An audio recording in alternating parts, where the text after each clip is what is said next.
Hello there! If you've watched literally any video in the last few months on this channel, you'll know I have a ton of minifigures and there's three main ways we display them.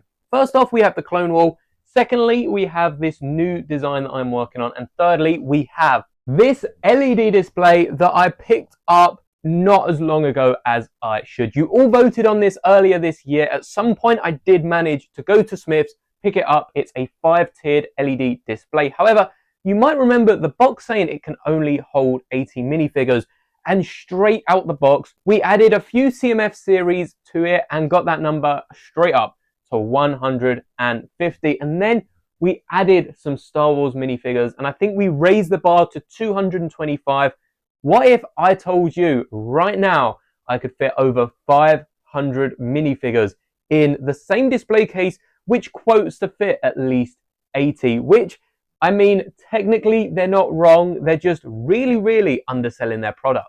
And just because this is not only the internet, but also the Lego space here on YouTube, I do have to say this isn't a product endorsement or a sponsor of any sorts. But if you are in the UK, I highly recommend picking this up. Recently, like very recently, I made this here community post showing off all my Lukes and getting you to guess the 4 that I'm missing. As of the time of recording this video, only 3 of them have been guessed. It is the hard one that is still left to answer. So check it out. Just be sure not to hit see more in case someone has guessed it correctly, as that does show all the answers. But in that post, I show off a brand new way of displaying minifigures, and it's very similar to how I display them down below. Now here you can see there is still a gap in the middle. Early next year, I hope to have 3D printed the final display, and then I can show you it in all its glory. And have a guess how many minifigures this can hold down in the comments. But all of the minifigures here, for the most part,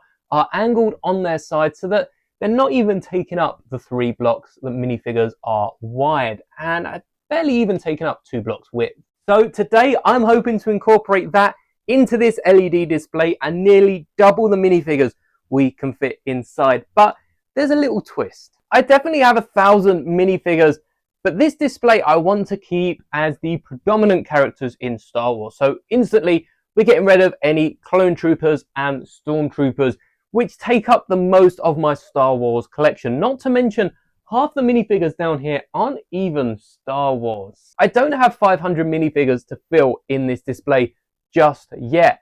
And for that reason, we are future-proofing my display. Whilst we're technically not future-proofing it for long, considering how quickly my display is growing, it will allow us to make a lot more custom Star Wars minifigures in the new year to fill the gaps that Lego perhaps haven't already made. We're looking at minifigures like Dagobah's Dark Side Cave Luke Skywalker, Luke in his medical robes from the end of Empire Strikes Back, an accurate Luke in blue robes from the start of Return of the Jedi. We've got Luke from the flashback scene in episode 9, Luke from episode 8 when he's on Crate, the Force Vision.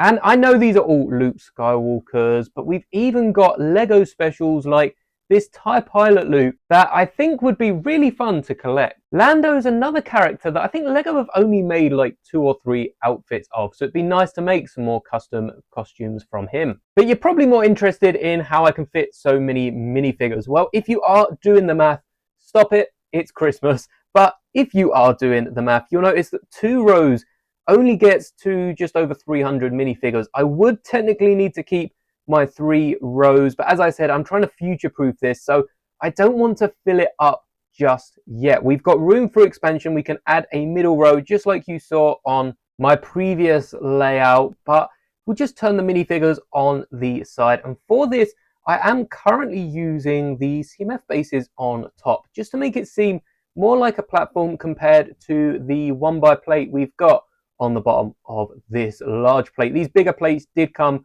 with the frame, and it's just really nice. We can get some minifigures. I quite like as well the way that they are just side on. It looks semi-professional, which when you're storing Lego minifigures, if you can get a semi-professional look, I think you take every chance you get. But you might notice Luke Skywalker's along the top. It leaves a lot of space at the front, and whilst we could use that space to display each one of Lego's miniature speeders, quite genuinely, I think we can only fit like 6 or 7 along the front here spaciously. I'd rather use that space to display another minifigure like Princess Leia. And whilst I could take you through every single costume of every single minifigure, or at least time-lapse it, I don't really think any of you want to sit through that. So I'm going to get to working, and then we're going to cut to some really cool B-roll of the complete minifigure display case. So before we do wrap up the video, I'd just like to say if you did enjoy, I'd appreciate a like, and in case